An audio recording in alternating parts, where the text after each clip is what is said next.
Welcome, everybody, to your favorite day of the week. I'm Anthony Irwin, as always, joined by Aaron Larsoul. Aaron is fresh off of, I believe, going to Staple. Well, I'm going to call it TBD Arena because crypto feels fleeting.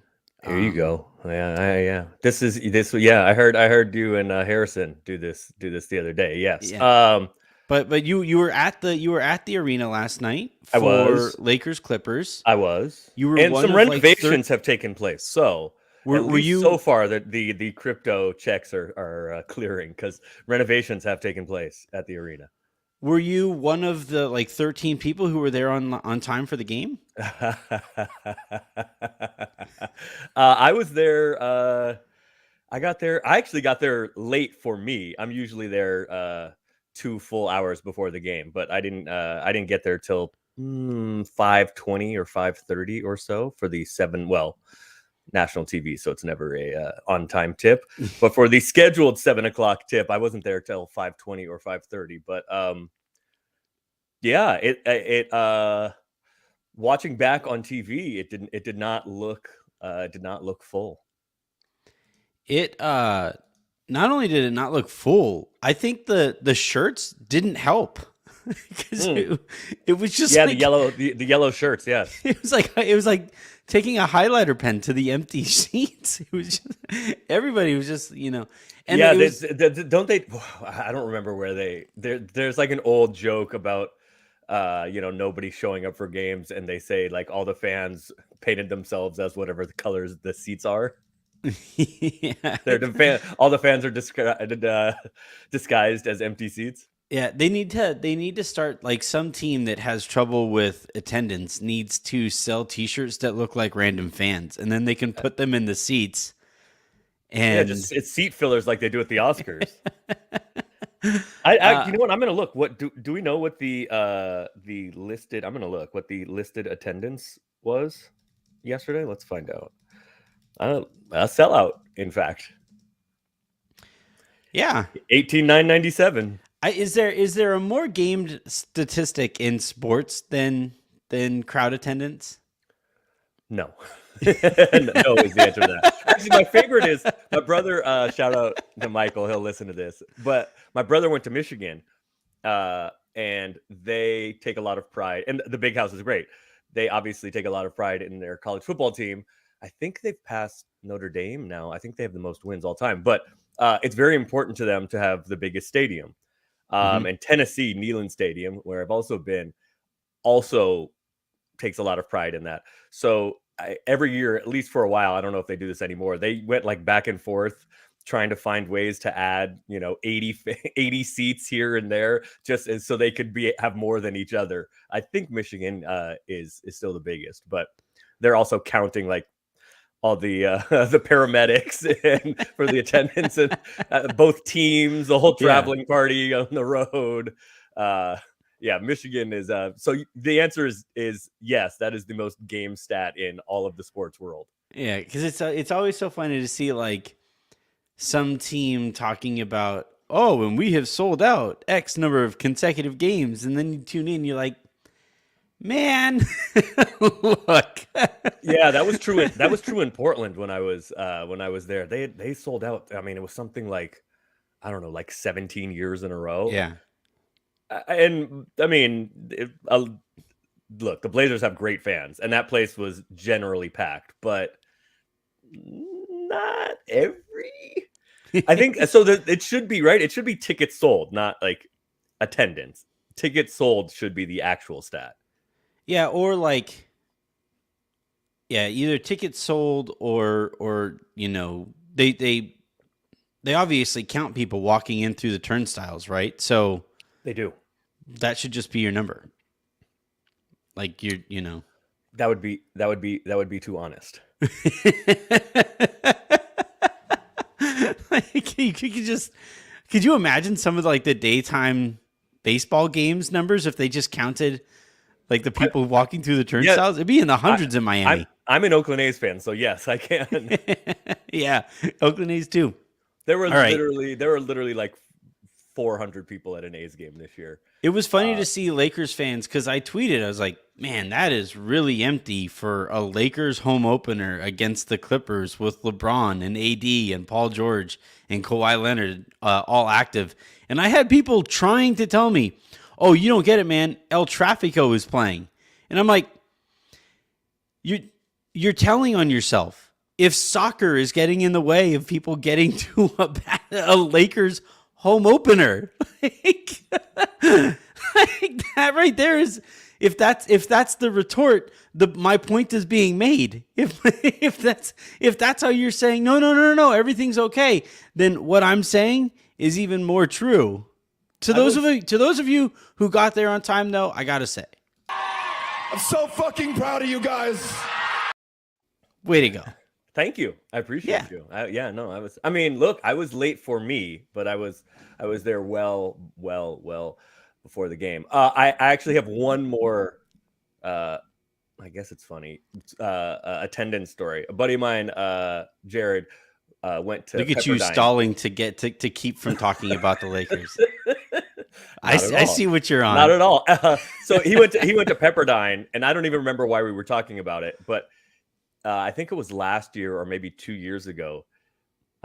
He was like, nobody goes to Pepperdine games, and I go, well, I mean, they gotta go. Like, and he goes, no, nobody goes. And I go, what? And he goes, yeah, let me show you what. So he pulls up. You are drinking wine at 1 o'clock in the afternoon. This is unacceptable. Red wine, unacceptable. We've already had this conversation. What is that? It's mold the fall. wine? Is that mold wine? Mold wine? Mold. No, It's like the warm, like mold. No. Mold. No. Yeah. No. Mold. Not mold. No, not mold. MOLD. Not that MULLED. Yeah, but you got to say it differently. There's mold, and then there's mold. All right, fine. I do this for a living. And anyway, I'll make it quick. There was 52 people at a Pepperdine conference game.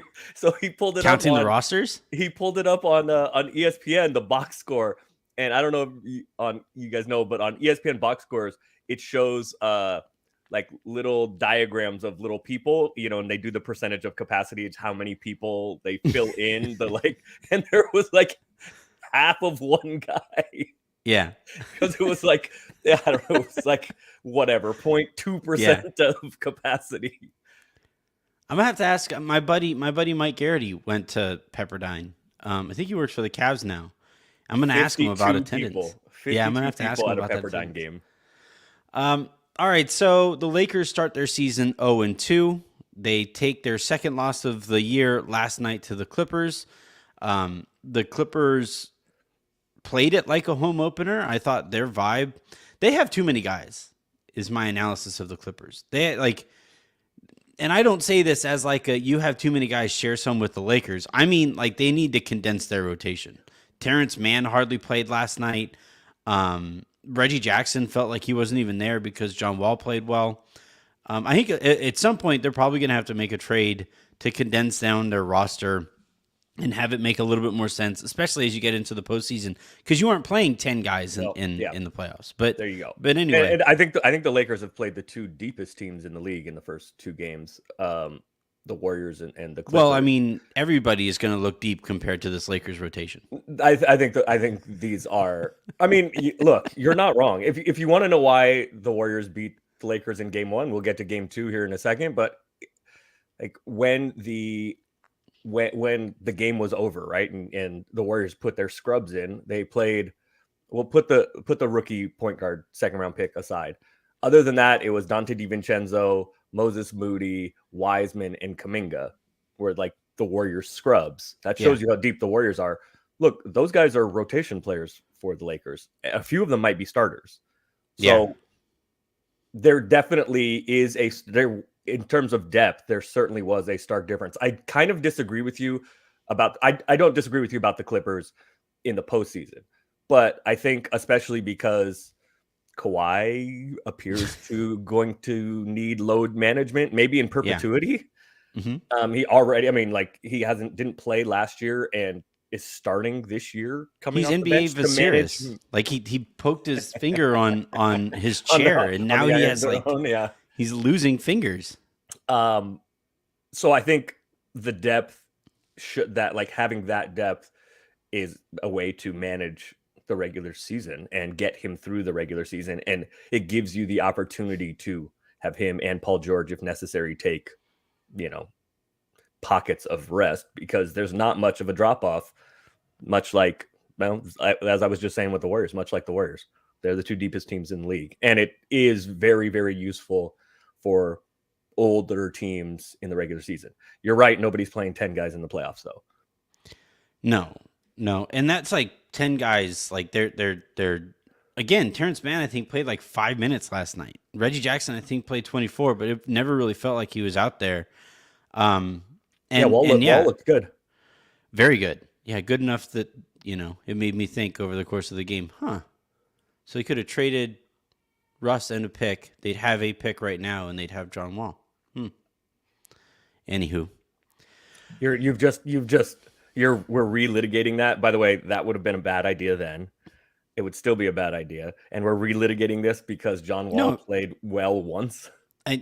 No, it made me think about it. Like I was thinking about it in my head. I was relitigating it in my own head. We don't have to relitigate it here. All right. I relitigate a lot in my own head. That I believe. My poor wife relitigates even more in her head. Like, oh boy. In a more macro sense, I would imagine. Just looking around. Why? Yeah. What have I done? Here's a story, and I'll take a picture and I'll show it to everybody here after the show. All right. So we have over my office, there's like a rectangular space that's kind of empty space that I said, hey, I'm going to fill this. Amazon had like this set of 3 canvases that were like microphones set to black and white. And I thought, like, seeing as my studio is on the other side of that wall, it would look good. It's in black and white, so it kind of continues with the theme of the foyer there. So I was like, all right, we're gonna see how this thing looks. I ordered the things, and come to find out, so the space there was supposed to, I measured it out, and it was like 37, 38 inches of space vertically, and then a good amount of space horizontally. And I was like, all right, I'm gonna fill the space with these canvases, and I ordered the ones on Amazon, and the canvases said that they were like 36 inches by 24, and there's 3 of them. So I figured, okay, this is gonna fit. Might be a little snug, but it should fit pretty well. And I ordered the ones that came with the frame. Well, the frame took it from 36 to 38 inches. So now my canvases are literally smushed into that. I had to take a mallet. It's a compression fit? No, I had to like take a mallet. You don't even have to hang them. I didn't even hang them. They're just like malleted up on Oh, so like as I'm doing that, I'm sure my wife was there relitigating quite a bit. Her entire adult life, yeah. So anyway, very important choice she's made. Yeah. Right here, I'm giving you shit about this, says the divorced guy. Yeah. So the Lakers, they are shooting, I think the official number is 19 for 843 from 3-point range so far this year. Okay. And what's the percentage on that?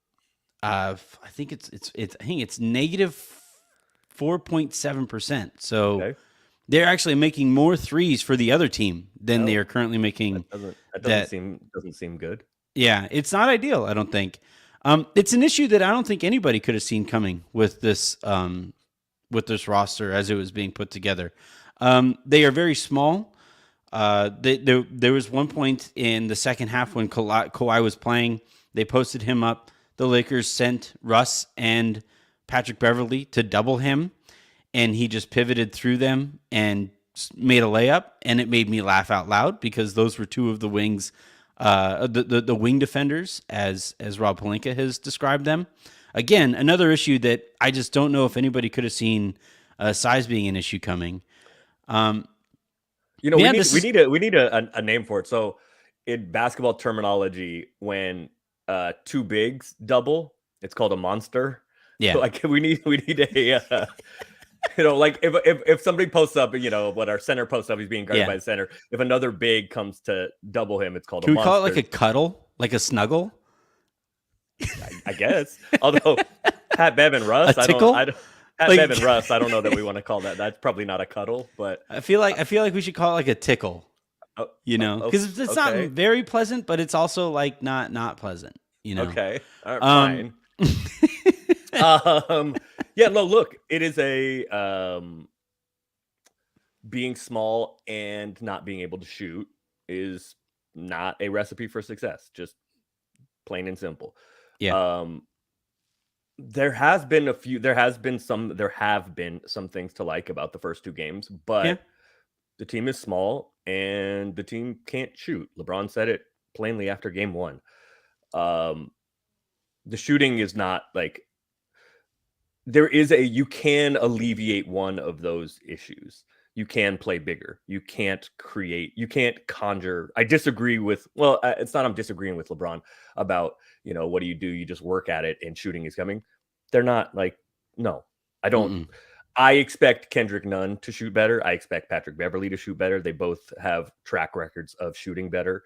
Even if you think Pat is diminished, right? And you know, you see people saying he's washed already on Twitter. He hasn't played well in the first two games. He didn't play well in the preseason. I don't think he's washed. I said but even if washed. he is, but even if he is, the way that manifests is not in shooting, right? The one thing, like it's fouling, it's getting lost. It's you know, the physical diminishment that maybe.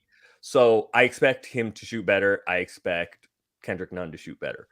But as LeBron said, what did he say? This is not a team full of lasers, I think was the word he used. So, like, you can't go 10 or 9, I think it was 9 of 42 last night from 3 and get crushed on the glass. You lose. The Lakers played well defensively and played well just in general. But if the way that, you know, look, you just play simple and plain, right? 9 for 42 from 3,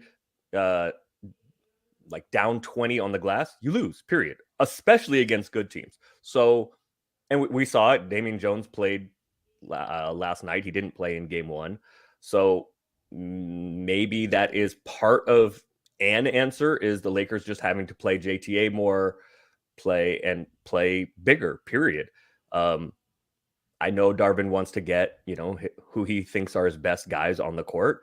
And that doesn't include Damian, but there may have to be some concessions made because the team is small, or at least as it is playing now is small. That you can do something about. The shooting, I mean, look, they're not going to shoot 9 for 42. It's going to be better than that. But is this going to be a team that shoots 38% from 3 collectively? No. Yeah, I'm not positive they'll have 38% games on the season. Like, of course they will. I think they might get to like, yeah, I don't know. And this I don't is even know what that especially would true. look like. I think I would just cry the whole time if they just make the first one and don't shoot another one. Just make the first one and don't shoot another one. I mean, they're gonna make one and everybody's gonna say, "All right, nobody shoot." Well, that's also part of it. It's especially apparent when you are taking the volume of 3-pointers that the Lakers are taking. Part of that, I think, is by design. You know, Pat Bev has said that Coach Ham wants them to get up. I don't think what he said was 35 to 40 a game, which has happened the first 2 games. So I think part of that is by design. Part of that is also by defensive design. There's a reputation that this team can't shoot. So you saw it, especially with the Warriors. They were playing like a high school defense, where like everybody had a 1 foot in the paint, basically. So I think part of it is by the Lakers' design offensively, and part of it is the defense saying, "Go ahead and I mean, you have to. If the deep, I mean, like if those are the open shots, you have to take open shots. But I don't think, as LeBron said, there's not a bunch of lasers on this team. Which I've never heard that phrasing, but the lasers to somebody who can shoot. I've never heard that before. But yeah, I feel like of things like you could say like archers, right? Because there's still okay, but sure. I don't know if I would go like lasers. Lasers doesn't sound to me. I mean, it is precise, I guess. Like that's what you could maybe say, but not much touch in a laser, not much like loft and arch on the ball. No. If you're shooting lasers at the basket, that's what Russ shoots is lasers at the basket. It's just, yeah. I don't know I think I agree with you that there are positives to take from this. This team obviously competes harder than last year's did at any point of last year's season. This team cares, seems to care more, or looks like it cares more out there. I think the amount of caring, and we'll talk about this later in the show, but I think there's something that can be done to ramp up the amount of caring even more and make it more cohesive over the course of a game. But, you know, it's just like even while we say that, yeah, the Lakers competed against the Warriors, they still lost handily to the Warriors after Steph and Clay, I think, went 0 for the first half from 3-point range. You know, that's not going to happen very often. They, you know, were closer, and last night's pressure cooker actually had pressure in it. Yep. But Kawhi didn't play in the first half, and Paul George very clearly was just kind of like going through the motions out there. And so, like, while I can look at the positives, I just keep coming back to like, I don't know what a good version of this team is because the shooting is so hard to overcome, you know, and like I appreciate that the Lakers. So like last year, the Lakers had guys like Wayne Ellington and Melo, and they could shoot, but they couldn't do anything else. So on nights that those guys didn't have it offensively, the Lakers were just SOL. And so I think this roster was put together in a way that was like, well, we aren't going to have any of those SOL nights. But I would kind of argue that you're going into every game almost SOL because the math, so I don't know if you listened to the show that I did with Mike Prada. I did about spacing, about his spacing book, yeah, about the book that he wrote, and he spoke about the paradox of expertise, right? Mm-hmm. And he said that as the 3-point shot was, you know, being voted into place and was becoming more popular, that the people who hated it the most were the Red Auerbachs of the world, and the people, you know, the Michael Jordans and the people who had success without the 3-point shot were saying, why do we need to add this thing? Yeah. And the concept of the paradox of expertise is the greater you are at something and the more that you have figured it out, the more thoroughly that you have figured it out, the less interested you are in the evolution of that thing because you have figured it out. As that thing evolves, that now means you have to learn, and it brings you closer to everybody else around you.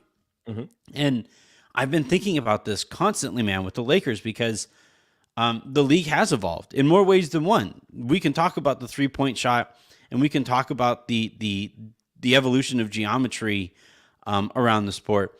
But I think if we look at even more macro sense, the Lakers figured out the NBA, and they figured out success in the NBA in the 80s, and they learned how to operate in that league. And as the league has evolved, it takes a lot for an expert that has the success that the Lakers had, that has the track record that the Lakers had. It makes it more difficult to evolve and adapt to a league that now operates in a very different way. And I've always kind of wondered, why is it that why can't the Lakers figure out modern spacing? Why can't they put together a roster that exists in a modern world? And the closest that they got to it, they ripped it apart. There are two people who exist still from that roster. And I kind of wonder if the Lakers are running up against that paradox of expertise here.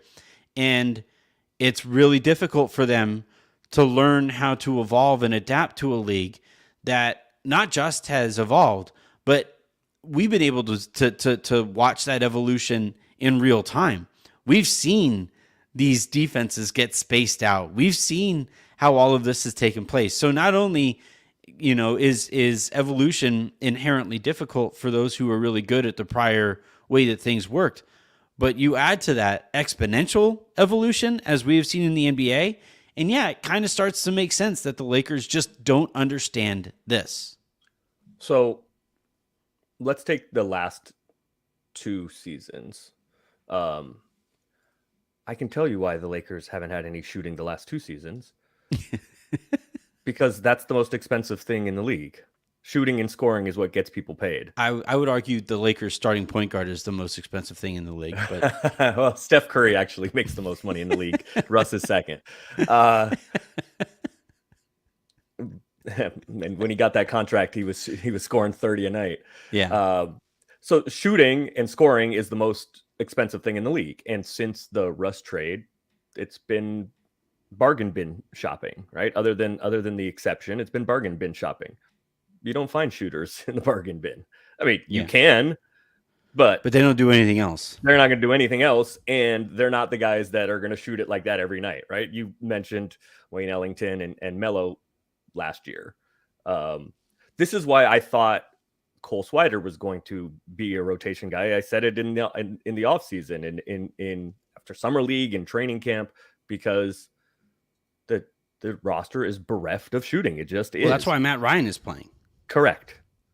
And, like famously or infamously, or, as the talking point / joke on Twitter is, the Lakers' best shooter was driving DoorDash a year ago.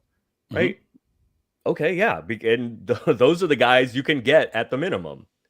You're not going to get a 2-way 3-and-D. Like, they just don't exist on the minimum because everybody wants them. So the last couple of years, that's the reason the Lakers can't shoot. I think it is. I do think that this is a flawed roster. Obviously, one that I think makes more sense if the starting point guard isn't around. Right, it makes more sense with a trade. That doesn't mean to me, and I do think that is the best path forward. I do suspect that is probably going to happen at some point. It does make the most sense, but I am not at a place yet where it's just like it has. And I know lots of Lakers fans are, and I understand the thinking because it doesn't feel good to be 0-2. And after the first game specifically, and then last night, Russ was 0-11, which is not great. Mm-hmm. And I think he was 0-6 from 3. He said he played solid though. I did see that post-game clip floating around. So I think that, but to me, that doesn't mean anything. Like, it doesn't mean any trade. Sorry, it doesn't mean any trade. Like, I don't think it should be so reactionary where it's just like, all the stuff was going around. I got to be careful here, but like the stuff was going around online about just do it, like one of the packages that has been rumored from an Eastern Conference, and like just do it. Just send the picks. Just do it. I'll say it: Buddy Hield and Miles Turner for Russ and the 2 picks. I have been there since the beginning of the offseason. So I'm not talking about that deal specifically, but I am not at I'm not at the point where I'm just like, it has to be like anything, because I still think a bad trade makes it worse. But I do understand people who have said, like, it can be confirmation bias, but like, who said these are going to be the problems. Look, these have been the problems in the first 2 games. Fix it immediately. I understand the sentiment. I am not at that place yet, but I understand the sentiment. What would it take to get there? Like, if they lose to Portland, would that be like, okay? Because that's one of the games that we thought were wins at this early stretch of the season. I do think no, that wouldn't get me there, but I do think Sunday is like, look, it's the third game. So there is no must wins, but it's pretty like the Lakers need to win on Sunday, because as you and I have talked about, the rest of the next week or so is it's tough. I mean, it's rough. The schedule is tough. The first what is it, 6 games or 7 games is rough. It's hard. So I think that winning on Sunday is pretty critical. Yeah, it's going to be one of those games that the fallout from it, if they lose, is going to be fascinating to watch, because I don't know where the wins are coming other than that. And, you took issue with me saying that I thought they were going to win about 6 or so of their first 20 games and Yes. be 6-14 by the time they, again, realize something that we already know. And I took issue with you saying I see maybe 6. Okay, but again, shooting 9 of 42 from 3-point range and getting beaten on the boards like that, who are you beating that way? And that was a game that we said the Lakers played fairly well in because they defended well. So who are the Lakers beating if they're shooting like that? Even fairly regularly. So I don't think the Lakers are going to shoot. I mean, that is, what 9 of 42 is what, like 19%, something like that. I think it's 20%, yeah. Right. So if you round up. So that, like, even bad teams, they're not going to shoot 9 for 42 regularly. Bad shooting teams. Who are they beating? I mean, the schedule is there are 9 games after this stretch, or I think it's after this stretch, after the first 6 it is. There are 9 games in the first 20 that are against teams that are dreadful, teams that are mostly trying to lose. Who are the dreadful teams? Because 9 games is high. Detroit, Utah, San Antonio 3 times. Have you watched San Antonio yet? Well, no, I mean, San Antonio are losses for sure. Utah, I don't know if I'm willing to go there with them because they beat Denver. Beat Denver. Yeah. And they haven't. I will believe that on Utah when they make the trades that they're eventually going to make. And look, to your point, did you see Colin Sexton just roast Jokic? Yeah, and that Jokic ran down and like shoved him. That was interesting. But to the point that I guess the theory that is in play here reportedly for the Lakers that the longer that they wait, the more desperate some of these teams are going to get to lose, right? And Utah falls squarely into that category. The Malik Beasleys of the world, the Mike Conleys of the world, the Jared Vanderbilts of the world, those guys who are helping them win games right now, those players are not long for Utah because Utah has their sights set on as many losses as possible.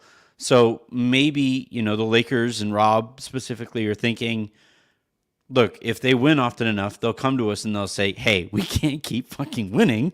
We have to trade these guys one way or the other. And same goes for Indiana. Like the fact that they had their ball boy stand right under the basket and right under Miles Turner is surely a sign that they're trying to Anthony lose. is my favorite Anthony. Look, have you ever heard of a ball boy injuring an NBA player? I have seen NBA players get injured in all kinds of like strange and miraculous ways in pregame. This is a new one. That is, I mean, I've seen guys get hurt on the. So I think this isn't the case anymore, but it used to be the cameras that they used to shoot like pregame stuff were wired. They're not anymore. So I've seen guys like, trip on those and like sprain ankles on that. I have seen, I saw but a team employee standing underneath. No, has there been any video? Has there been any video of it? I haven't seen it.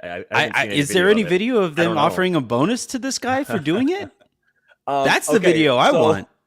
So, yes, but I think the other part of it is, and that is part of the Lakers thinking, but I think the other part of it that you didn't mention, and I'm not like you're not wrong, is that it's not just the teams or packages that have been rumored. Hearing about, it's all kinds of other ones because there are all sorts. There are always teams that think they're going to be good or decent and this aren't. Is the Kings for the injuries, last 20 years for whatever reason. I mean, even teams that are going better than that have real playoff aspirations. If Dame gets hurt, whatever happens, or they're just bad. Yeah. So it's not just specifically. And the reason I packages. use Dame, for example, here is because this was literally the Blazers last year. Was that they thought they had a decent team, Dame got hurt, and they're like, "Oh, I guess we're going into the tank." Yeah, or it was like the Warriors a couple years ago, and Steph gets hurt.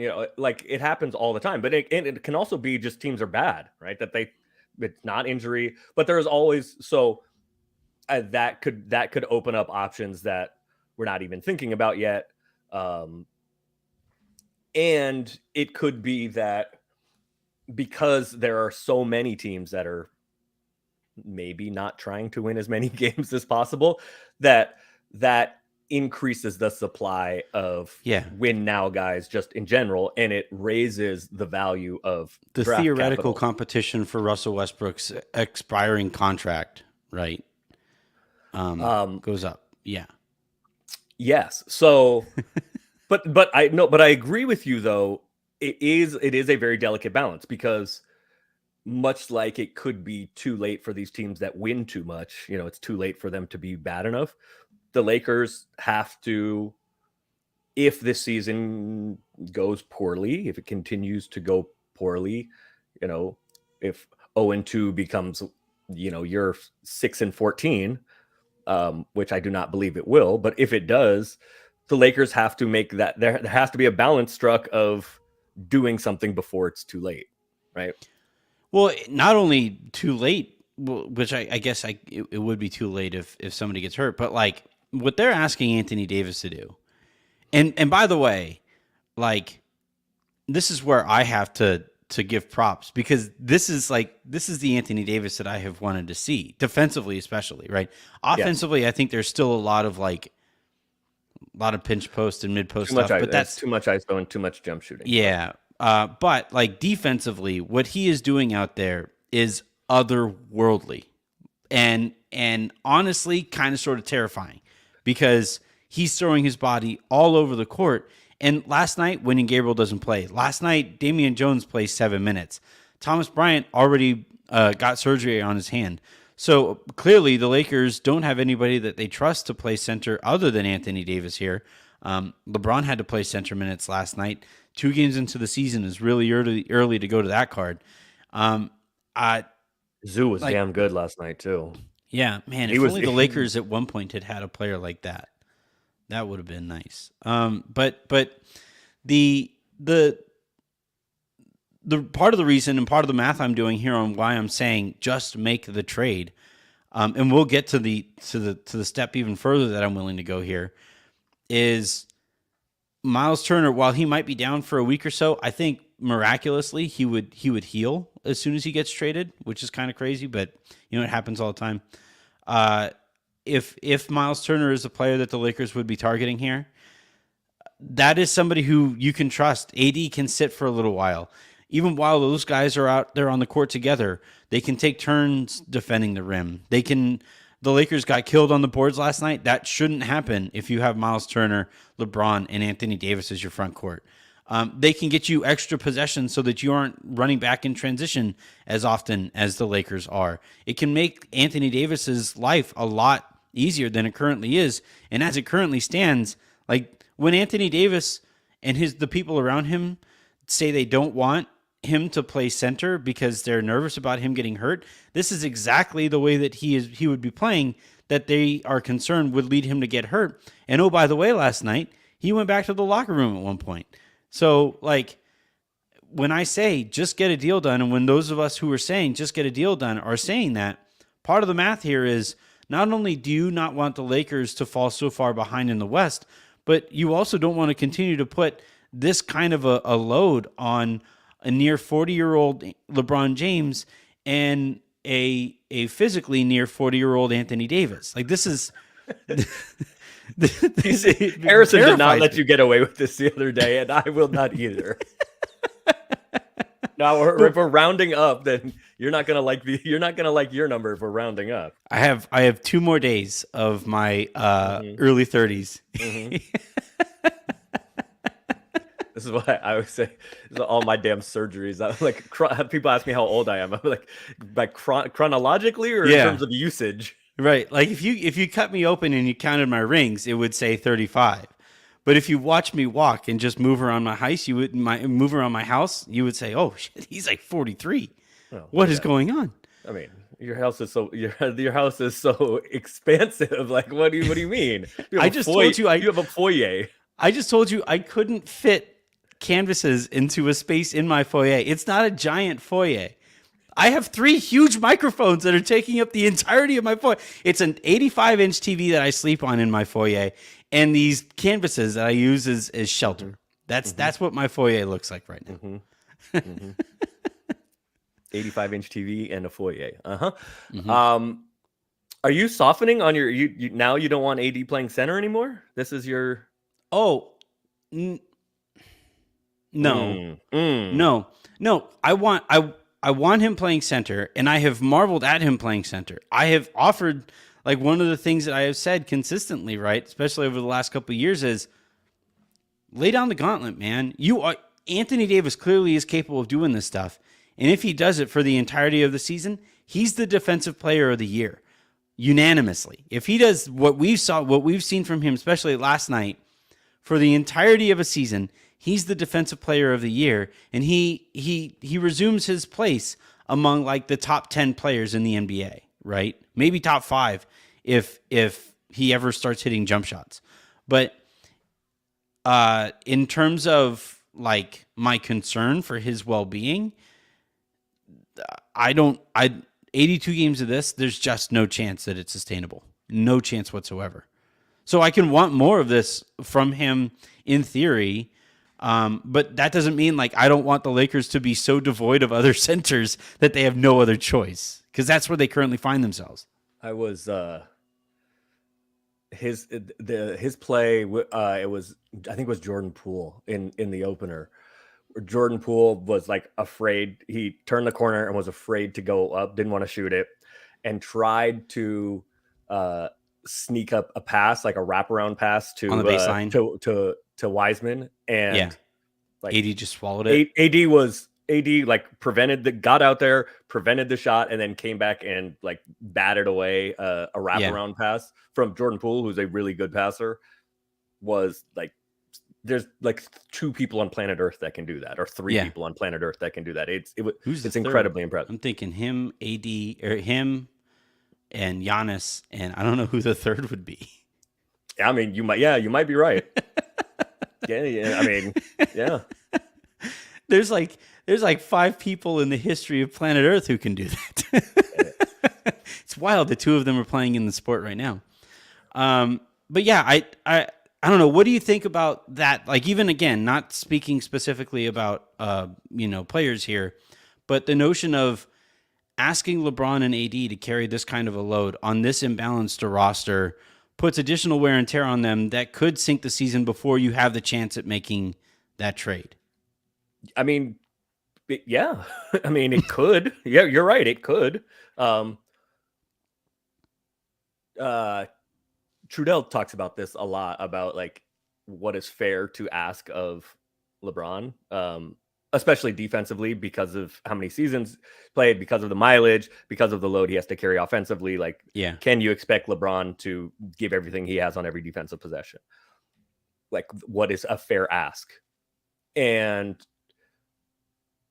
my response to that is kind of too bad, right? Like, because this is the roster, and so if it doesn't have to LeBron be if LeBron and AD can't sustain this, it doesn't, like, none of this matters anyway. No, that's not that. I don't think that feels a little disingenuous. Like, if they can't single-handedly cover for I mean, group of 5'10" people like that. That's, when you just talked about Mike Trudell in the concept of fairness. Like, that's like asking them, hey, you're going to be surrounded by Patrick Beverly, Russell Westbrook. At one point, it was LeBron out there with Patrick Beverly, Austin Reeves, Russell Westbrook, and Kendrick Nunn. And like, you go to him after he like grabs a rebound, and you can just see it on his face. What the fuck? Every play he just looks around and he's like, where are my teammates? And it's because he has to look down so far. I mean, but look, the Lakers have The Lakers have bigger options. I think the Lakers should probably play bigger, but the Lakers have bigger options on the roster. I think one of the guards needs to be cut from the rotation. One of them. I have one in mind. As I am sure you do. So you're suggesting that the Lakers just have to make a trade for biggerness? Is that what we're suggesting? That's one of the things to keep sure. to keep the season afloat so they don't get hurt. I'm talking more about the load, being expected to carry the load, both of them, like full effort, giving what they have every possession. Like, it is a lot to ask, but for me, it's not the size issue so much. It's that they are going to be asked to do everything on offense and defense, the two of them. And if they can't, it doesn't matter. Right. But that's going to be the case because, again, that you're going from the 3-star model to the 2-star model, right? So you inherently are asking those guys to do more theoretically than you were when you traded for Russell Westbrook in the first place. But you're asking them to do that with more support, right? You're asking them to do that with more foundational support, more, what they're having to do. There's actually, when LeBron drives into the key and kicks it out to the corner, it's Buddy Hield there standing there waiting for a jumper, not, Juan Toscano-Anderson, who shoots a little bit too much for Marcus Camby, like Marcus Camby for my liking. It's just I don't know, man. There's a gamble on both sides of this. And absolutely, if I'm looking at this from Rob Pelinka's standpoint, essentially what he could be saying is, I'm gonna have LeBron and AD be what I gamble with, not my career. Because if he makes this trade and it doesn't work out, that's it for Rob Pelinka, right? That's it. If he holds off on making this trade and the Lakers are too far back for them to make this trade, there's a stay of execution. So, one thing that Rob Pelinka could be factoring into this is, what allows me to continue to keep my job? I would hope that getting the extension would allow him to just focus on what's best for the team. But if he does this and he does it poorly, or this trade doesn't work out, then yeah, I don't know how you ever really. I don't think they showed him on the Jumbotron last night, and I don't think it's a coincidence. If this trade doesn't work out, it's just over. It's just over, like how they say on Twitter, right? When it's like the capital letters over. If the trade doesn't work out, then this window, it slams shut. And I don't know how Rob Pelinka digs himself out of that hole. He wouldn't even have a shovel anymore. He traded it to Indiana. I'm not going to talk about specific trades, but look, and I get that there can be a difference of opinion on this. However, from the things that I have heard or been told or whatever have been available, there isn't a trade that I would have made yet. I agree. You and I have differing levels of, like, we have a different standard for what is necessary to make a trade with one pick, to make a trade with 2 picks. But for me personally, I agree with what he's done thus far. Do I think that the beginning of this season could alter that? Yes. And I understand. Again, I disagree with people that are at the place where you are already, but I don't think it's completely unreasonable. I still wouldn't do any of the things that I have heard are available, but I understand why my opinion may be in the minority.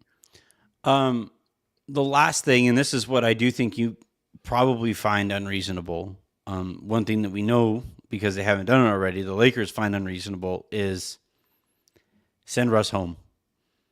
You get Russ out of there, you get him out of the rotation, you open up his minutes for a bigger player so that you don't have to play 4 guards. Russ isn't going to be on this team to finish the year anyway, so you allow this team to build some continuity with the guys that they currently have.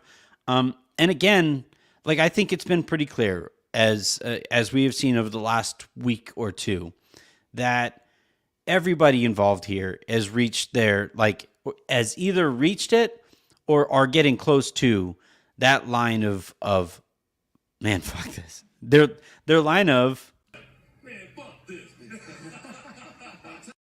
that's a little quieter clip, but like their line where everybody looks around and says, What was that from? I don't know. It was some post game show, and some guy was like, they asked me to guard somebody, and he was like, "Man, fuck this." Yeah, That's funny.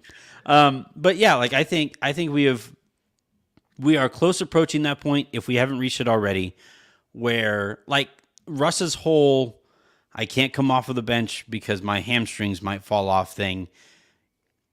I understand and I think it's in the interest of fairness, you do have to see how that situation plays out with Lakers' responses to it, former players' responses to it, the way he answers questions about it.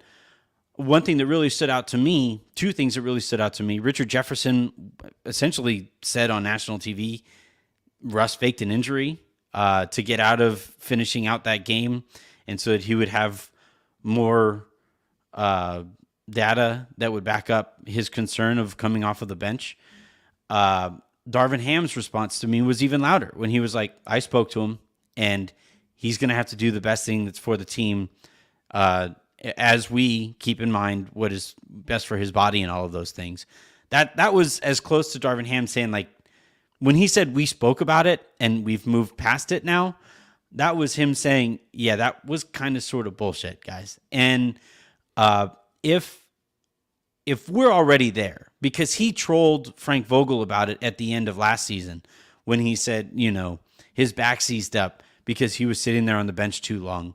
If we're already there 2 games into the year, then, and again, the thing that we have to recognize as the background or the backdrop to all of this is he's not going to be there at the end of the season.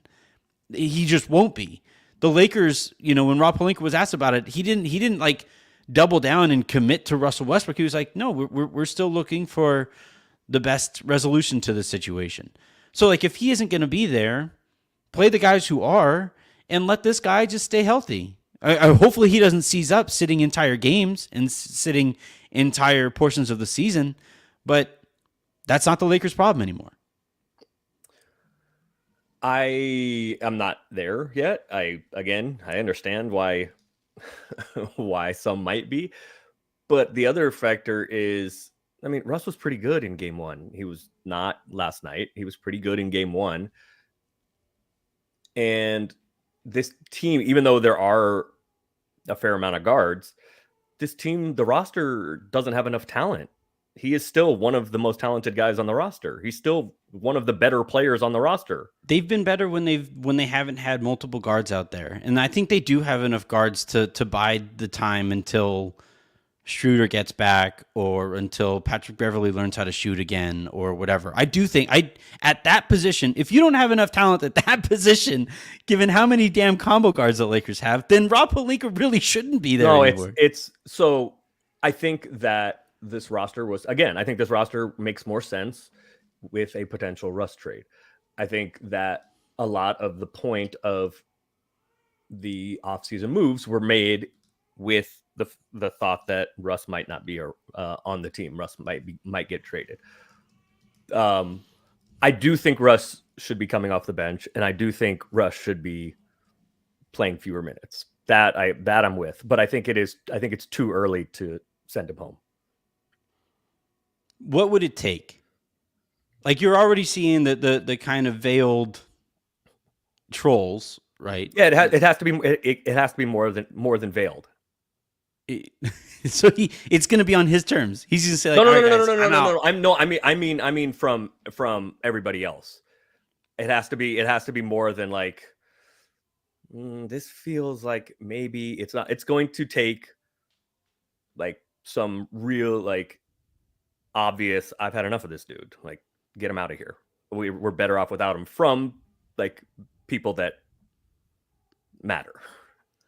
LeBron would have to say something directly. Not only LeBron or AD, I guess. I think it would require like something so obvious from Russ that like faking an injury so as not to come off of the bench is pretty Yeah, but you are stating that as fact, and it isn't fact. Okay. I'm not saying yes, that did happen or didn't happen. I'm not saying I don't know. But like we can't say he faked an injury. Do you know he faked an injury to not come off the bench? It No. looks fine to me. Okay. Do you know he faked an injury? You can't. No, of course not. Of course. So it would have to for me, it has to have something has to happen so egregious where you go like, come on, man. Like, all right, go away. I don't Going 0 of 11 from the field after faking an injury, that's not egregious enough? No, it's not. You're again stating him faking an injury as fact, and then he played poorly. He played well in game 1. He was terrible last night. Fine. But I think what it is going to take somebody with an opinion that matters saying, all right, man, like enough of this. Get this dude out of here. All right, LeBron. I know you're not listening, but please. LeBron Iwan Kenobi, you're our only hope. Are you sending this as a hologram? Yeah. I got to put on the little earmuffs. Yeah. I got to put on the hood. Here, I have a hood. LeBron Iwan Kenobi, you're our only hope. Very nicely done. Oh, man. That might be my new Avi on Twitter. Not about this, but LeBron Iwan Kenobi is our only hope. Him and AD, Yeah. I mean, him and AD, that's it. Yeah. And it hasn't. They've both played. Well, LeBron was okay last night. They were both great in game 1, and it wasn't enough. So that is concerning to me. I grant you that.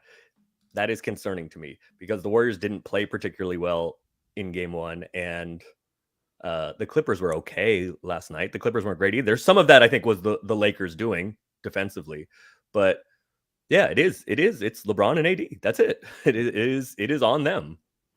So the Lakers Sunday play Portland, and then Wednesday they play 12:30. They play Denver on Wednesday, and then Friday they will be playing Minnesota. So they'll have 2 games between now and the next time you and I speak.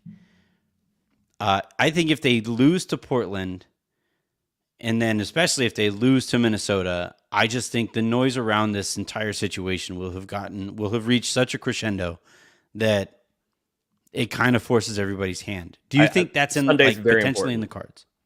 So this is good. This is going to be fascinating because they entered the season hoping for 20 games of data. They were hoping for 20 games of data and time.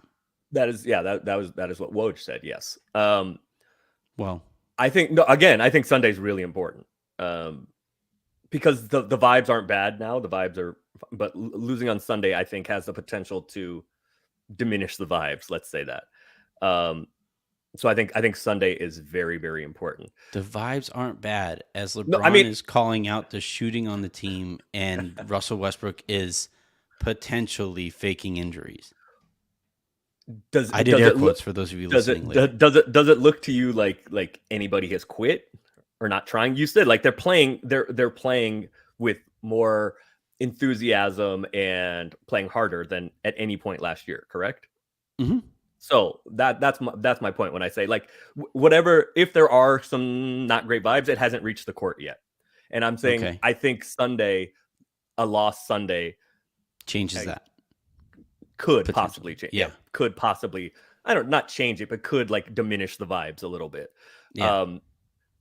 But then Wednesday is fascinating because Minnesota is enormous, right? Towns and so I don't know if you can just play Anthony Davis at center and LeBron at 4. I don't. Then being small can get scary. So although I mean Minnesota was like the team of athletes last year, and for whatever reason the Lakers that played well against Minnesota last year. And Utah played against Gobert, played Utah well last year too. So I don't know. This is I think it's interesting. I think Wednesday could be interesting, and I don't know if that means you have to start Damian, but that's your really only option to size up.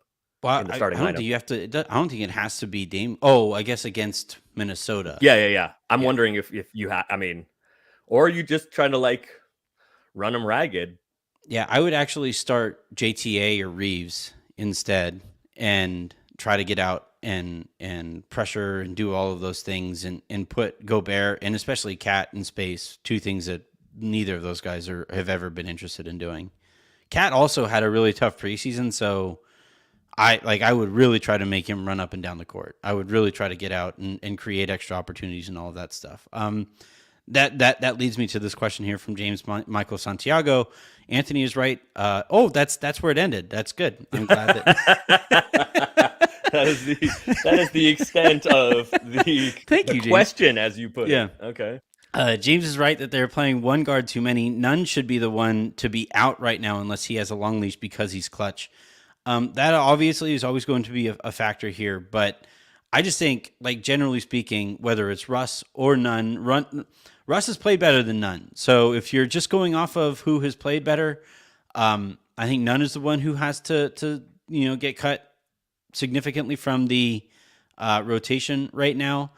But I think removing Russ actually creates more opportunity that allows Nunn to potentially play better. And again, it recommits everybody to the guys who are actually going to be there at the end of the year. But again, like the notion of swapping out one of these guards for one of the wings, whether it's Reeves or JTA or like Wenyen Gabriel didn't play at all last night. But like so far this season, Reeves is only playing 19 minutes a game. JTA is only playing 18 minutes a game. And you have guards like, Nunn is playing 17. That's too many. Russ is playing 29 a game. Walker has earned his 33. I think he's definitely in that group. He should be playing. And Patrick Beverley has played 29. So either remove some from Patrick or remove Nunn or Russ from the rotation kind of altogether. And I think that allows you to play Reeves or JTA more, but or Gabriel again, whose energy and athleticism I think is going to be really important. But the notion of removing a guard for a wing, what do you think of that? There aren't any wings. I mean, like, well, you can get more of the wings that they have right now. Reeves playing only 20, like fewer than 20 minutes a night. Has Austin, like, has it looked like he should be playing more minutes right now?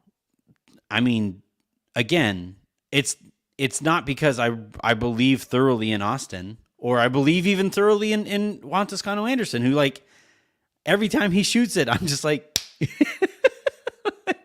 and by the way, it pains me to say about my Mexican brethren, like Juan, make a damn shot, man. So I want every time he does something to do the gif of Shea Serrano saying Mexicans are perfect. Like that's all I want, but he's not making enough shots for me to be able to do that. I mean, look, first of all, it's 2 games. Yeah. So it's a little early to be like making these like drastic changes. But I think that I think you have to give Nunn a little bit more space or leeway. The insinuate, or not the insinuation, what James is saying here is that, does he have a longer leash because he's clutch? He in my opinion, he should have a longer leash, having nothing to do with his agency, because he is one of the highest paid guys on the roster at this point, and he can shoot. He hasn't shot it well, obviously, yet, but the Lakers need shooting, and even though he hasn't shot it, he has a track record of decent shooting. He's not a great shooter, but he has a track record of I think he's like a career 36% shooter. So he is somebody that you can expect to shoot the ball better. And again, the Lakers don't have enough of that. So I think he should be given a longer leash because of that. This just in, I think from Stein, but apparently the Lakers are potentially looking into Mo Harkless, a wing. So that would be fun. I'd be in on that. All right. Anything else around the league that you want to get into before we get out of here? Has anybody thoroughly impressed you or thoroughly disappointed you? Paulo Banchero I watched Orlando and Detroit on Wednesday. The opening night, Wednesday. Yeah, he looked awesome. He was like incredible. Statistically one of the best opening nights for a rookie ever. Yeah. I don't remember, but it was, I don't know if it was 25-5, but I think he was like the first person since LeBron to have. I think it was 25-5-5. Yeah. Excuse me. Yeah, in his debut. So he looked really good. What else? What else around the league was Utah beating Denver was kind of You want a hot interesting. take? You want a hot take? Yes. So I always get nervous about coaches who have been in the same place for like 4 or 5 years without really winning anything and consistently kind of falling short of expectations. Not just because like Denver has their excuses, right? MPJ's back, has never really functioned properly. They haven't had Jamal Murray for a long time. So there is that baked into the situation. But it makes me nervous when a coach is in the same place for a long time, because eventually guys just kind of start tuning that coach out. And Denver didn't look like it was playing very hard in that opening night. They did not. They didn't. They did not look good. If you're not going to play hard, like, I guess maybe because it's Utah and everybody thinks that they're tanking, that you don't necessarily go in guns a-blazing, but I don't know, man. Like that was one of those things, because I already kind of had my eye on Denver as a weird situation potentially. Yeah. That was not how I would have wanted to start the season. I know, absolutely not. What else? San Antonio. Brooklyn. So obviously, can we talk about Brooklyn? Oh yeah. Oh, I don't. I was very unimpressed with both the Suns and the Mavs from their game Wednesday night. I don't like either one of them, and I think they're both in trouble. But yes, let's talk Brooklyn. My friend who covers the Mavericks is trying to get me to listen to a Dallas offer of Tim Hardaway Jr., Davis Bertans for Russ, and he's saying 2 of the picks. I wouldn't do 2 of the picks there. But I would maybe consider for 1 or none of them. But anyway, so the Brooklyn, we talked about vibes reaching the court potentially, and man, they were sleepwalking. That did not look good. Holy shit. That did not look good. Like it was wild to see. Kyrie, I didn't think looked very good in that game. Kevin Durant looked kind of uninterested for most of it. Ben Simmons looks like he actively hates basketball still. And the fact that we're already getting quotes from Brooklyn, from his fellow stars on that roster saying that we don't have to babysit him, that's not a great sign. So yeah, that drew my interest there. And again, the vibes did not look immaculate. The backdrop to their situation there is it's Kyrie in, I think, a contract situation, right? Like he will be a free agent. Yes. Yeah. So you have that going on. You had all of the trade stuff from this past summer. There was this thought that, hey, this talent is going to win out and Brooklyn looks incredible. And it's like, do we not out? Like, we haven't been paying any attention whatsoever, huh? Like we just blissfully ignore everything that goes on here. Those vibes are going to matter, and the talent there doesn't quite fit the way I think people were hoping it would. Well, I think one of the reasons it didn't look like it fit is because they're missing 2 very important pieces. Mm-hmm. And Joe Harris is supposed to, I think he's probable for the game tonight. So I would like to see it with him and Seth Curry, because I think that can be, but I mean, they're still not going to guard anybody. Yeah. Well, I mean, they're better. Ben Simmons Simmons can guard, and Royce O'Neal. But that's who Simmons was guarding. He was guarding Zion. Oh yeah, no. Look, nobody's stopping Zion. Nobody, literally nobody. Yeah. 'Cause he's getting in the paint. What's the character? Is it the Thing from Fantastic Four? I don't know. Is that they like the rock guy? Yeah, I think so. He's built like that. That dude. He's a big boy.